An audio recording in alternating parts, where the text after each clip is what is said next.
దేవుని యొక్క వాక్య భాగంలో చూసినట్లయితే సర్వశక్తి నీ గుడారంలో నుండి దుర్మార్గమును దూరంగా తొలగించిన నీవు అభివృద్ధి పొందుతావు. ఏంటి? దేవుని వాక్యాన్ని అవలంబించాలి, దేవుని వాక్యాన్ని మన హృదయంలో ఉంచుకోవాలి, దేవుని తట్టు తిరగాలి, చెడుతనం నుండి తొలగిపోవాలి. ఇవి ఎప్పుడైతే మనం చేస్తామో సాతాను యొక్క కోట గోడలు కదలించబడతాయి, సాతాను సామ్రాజ్యం కుప్పకుంచబడుతుంది.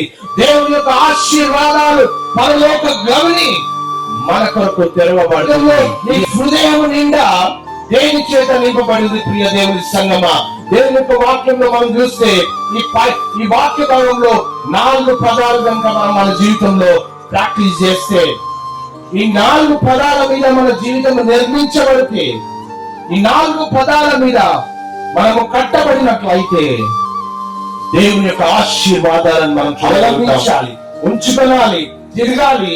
ఆయన తట్టు దుర్మార్గతలో మనం తొలగించినప్పుడు దేవుని కార్యాలు మనం చూస్తా.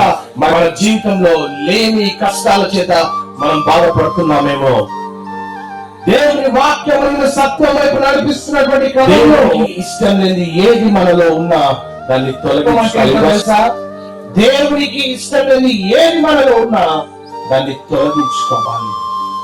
ఏమి మనల్ని ప్రభుత్వం చేస్తుంది? దేవునికి ఇష్టం లేని మార్గంలో ఎక్కడ వెళ్తున్నాం మనం? దేవునికి ఇష్టం లేని రీతిగా ఏ రీతిగా మనం జీవిస్తుంటున్నాం?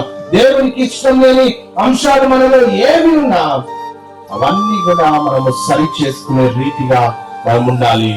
ఎప్పుడు సరి చేసుకుంటామంటే దేవునిలో మనం తగ్గించుకున్నప్పుడు. దేవుని వాక్యాన్ని మనము సాత్వికముతో అంగీకరించాలి. ప్రియ దేవుని సంగమా,